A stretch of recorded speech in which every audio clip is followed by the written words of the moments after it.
Je ne me sens jamais assez mûr pour une œuvre forte. Apparemment, j'attends de tomber en ruine.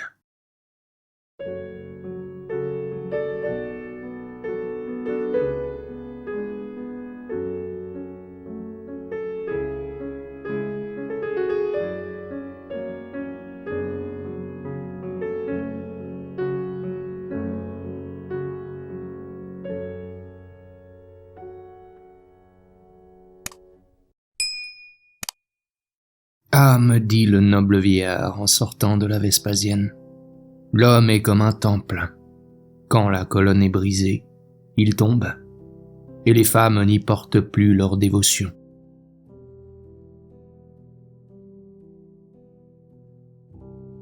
Un ami ressemble à un habit. Il faut le quitter avant qu'il ne soit usé. Sans cela, c'est lui qui nous quitte.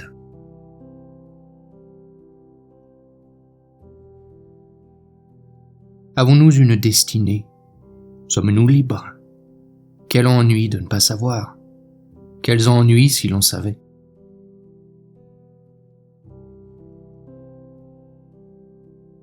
C'est désespérant, tout lire et ne rien retenir. Car on ne retient rien. On a beau faire effort, tout échappe. Ça et là, quelques lambeaux demeurent, encore fragiles, comme ces flocons de fumée indiquant qu'un train a passé.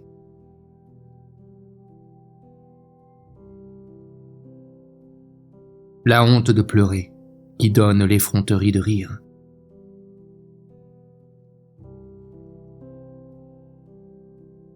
Cherchez le ridicule en tout, vous le trouverez.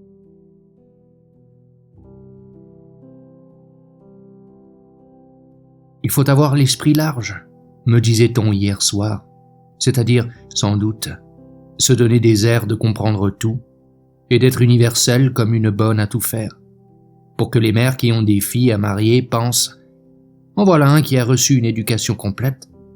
Esprit large et conscience large.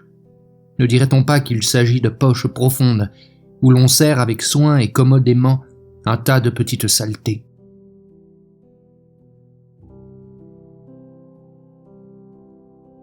Malgré l'ininterrompue continuité de nos vices, nous trouvons toujours un petit moment pour mépriser les autres.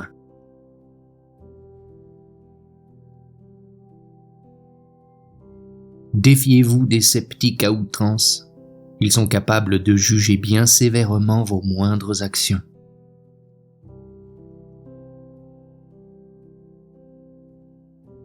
Je pourrais bien dire que c'est encore en moi que j'ai trouvé la plus grande quantité de ridicule à noter.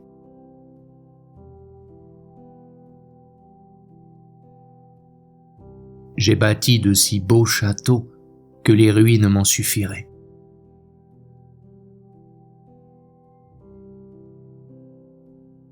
Nous ne connaissons pas l'au-delà parce que cette ignorance est la condition sine qua non de notre vie à nous.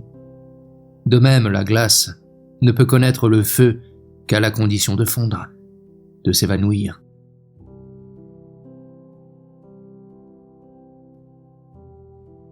C'est mauvais, cette habitude que nous avons de refouler les larmes quand il faudrait les laisser couler. Des fois, elles remontent sans que nous sachions pourquoi, et nous nous trompons. Nous pleurons à côté.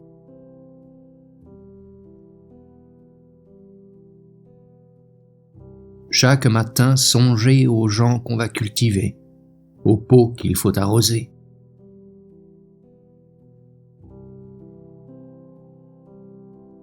Je voudrais être en prose un poète mort qui se regrette.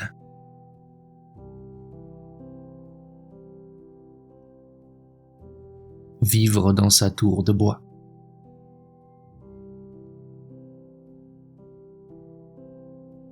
Il se prenait la tête par la nuque et la secouait sur la page blanche comme pour y faire tomber les mots pas mûrs, difficilement détachables.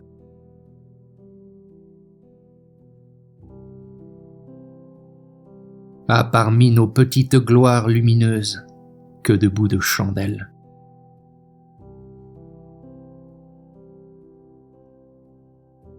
Il a pour lui l'éternité, montre en main.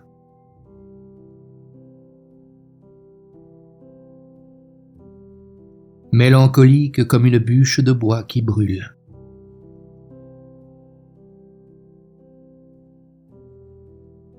J'ai au cœur comme le reflet d'un beau rêve dont je ne me souviens plus.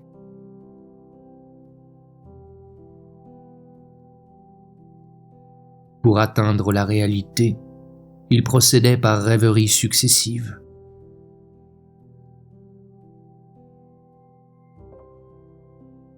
Le monde m'a blessé la vue et je vais devenir aveugle.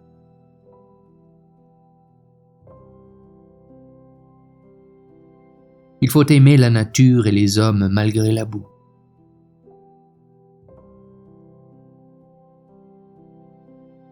Monter au ciel par une corde de pendu.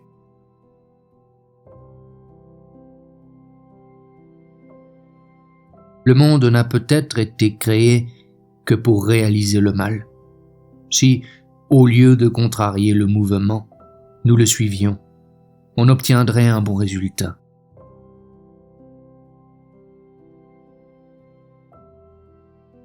Vivre sa pauvre petite vie d'animal un peu privilégié.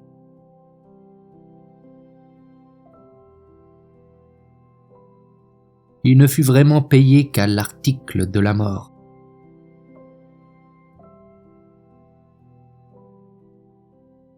Il semble qu'il y ait entre nous un tas d'aiguilles. On se pique à chaque instant.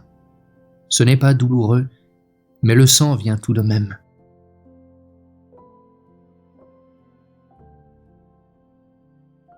Il faut avoir de bonnes illusions bien grasses. On a moins de peine à les nourrir.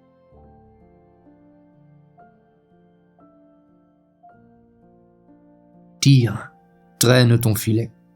Tu ramèneras peut-être dedans quelques menus bonheurs.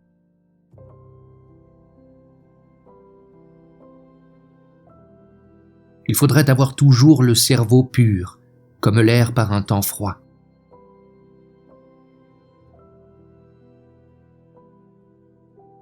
Sur les objets gris, mon âme triste porte son ombre.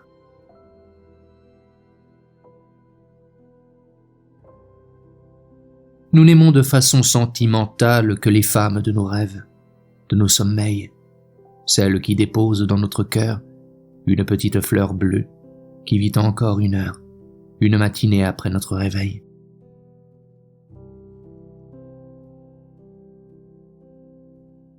Aujourd'hui, 30 ans, et je sens mourir tout autour de moi des flots de mélancolie.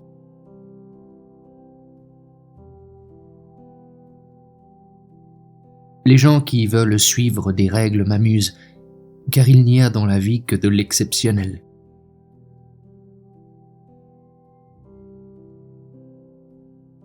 L'homme est un animal qui lève la tête au ciel et ne voit que les araignées au plafond.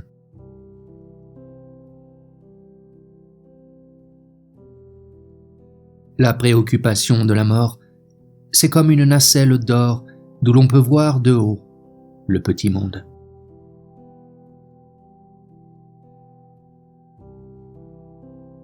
Les autres développent en nous le mauvais instinct de la propriété. Il suffit d'être un instant chez eux pour vouloir aussitôt être chez soi.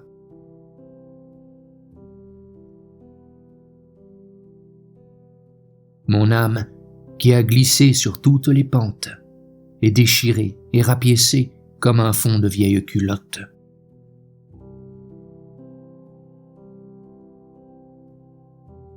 Il ne suffit pas d'être heureux. Il faut encore que les autres ne le soient pas.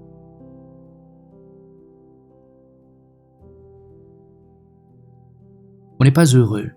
Notre bonheur, c'est le silence du malheur.